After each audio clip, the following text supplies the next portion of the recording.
Bismillahirrahmanirrahim. Assalamualaikum warahmatullahi wabarakatuh. Pertama-tama saya ingin mengucapkan terima kasih kepada Bapak Arif Alauddin Umar SIPMSI selaku dosen dalam mata kuliah Sankri atau Sistem Administrasi Negara Kesatuan Republik Indonesia. Saya atas nama Nur Herunisa dengan NPMS 0120200118 ingin memaparkan kembali materi mengenai public governance. Dalam public governance, ada 3 aktor yang berperan dalam pemerintahan. Yang pertama yaitu negara, yang kedua masyarakat sipil, dan yang ketiga itu sektor swasta. Yang akan kita bahas pertama yaitu negara. Negara sendiri dapat diartikan sebagai organisasi kekuasaan yang berdaulat dengan tata pemerintahan yang melaksanakan tata tertib terhadap orang-orangnya di daerah tertentu. Ada pula definisi lain mengenai negara yaitu suatu wilayah yang memiliki aturan atau sistem yang berlaku bagi semua individu di wilayah tersebut dan berdiri secara independen. Ada pula syarat primer untuk berdirinya suatu negara yaitu adanya warga negara, wilayah yang ditempati, dan pemerintahan yang berdaulat. Ada pula syarat sekundernya yaitu diakui oleh negara lain. Bentuk-bentuk negara dibedakan menjadi 2. Yang pertama yaitu negara kesatuan dan yang kedua itu negara serikat. Yang pertama negara kesatuan. Negara kesatuan merupakan negara yang kekuasaan tertingginya diberikan kepada pemerintah pusat.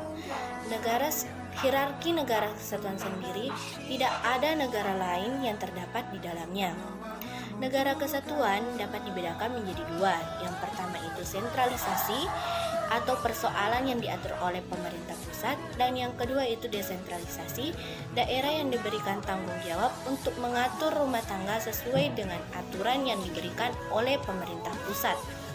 Contoh negara kesatuan sendiri seperti Inggris Raya, Prancis, Indonesia, dan Maladewa.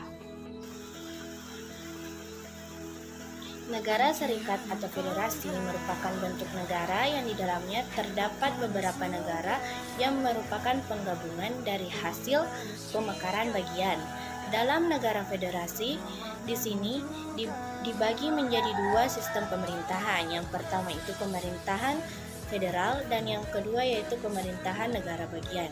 Contoh negara federal sendiri seperti Amerika Serikat, Rusia, Jerman, dan Brasil. Selanjutnya masyarakat sipil atau civil society merupakan konsep dalam bentuk masyarakat. Masyarakat sipil sendiri dapat diartikan sebagai masyarakat yang beradab dalam membangun dan menjalani kehidupannya. Masyarakat sipil juga dapat diartikan sebagai kelompok masyarakat atau kelompok organisasi dan lembaga non-pemerintah yang mewujudkan kepentingan dan kehendak warga atau individu dan organisasi dalam masyarakat yang independen dari pemerintah. Selanjutnya yaitu sektor swasta.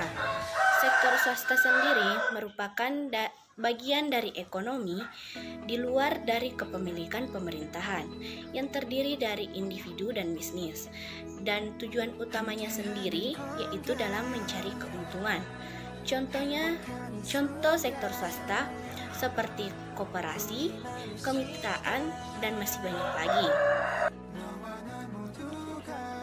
Public governance juga sebagai paradigma dalam New Public Service.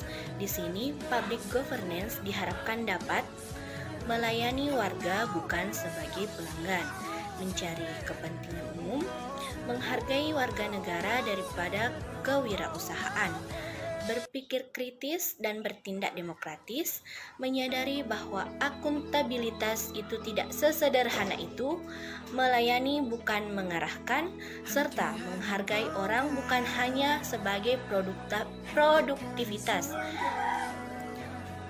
Adapun siklus dari public governance, yang pertama yaitu publik atau warga negara. Di sini warga negara merupakan jaringan sosial dan media sosial. Kemudian, publik ke pemerintah.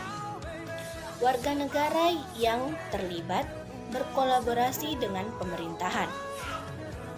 Selanjutnya, pemerintahan untuk publik yang merupakan penyampaian layanan pemerintahan elektronik akan kembali kepada warga negara.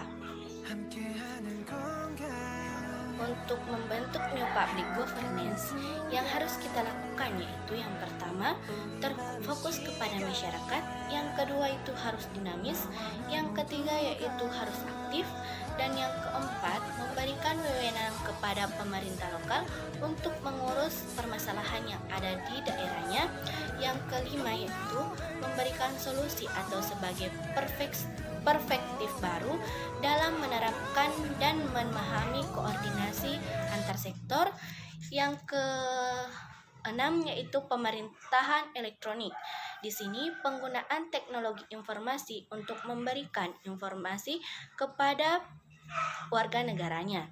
Dan yang terakhir yaitu pemerintahan harus terbuka dan transparan, mengundang elemen rakyat untuk mengajak dan berpartisipasi dalam pemecahan masalah demi kesejahteraan rakyatnya.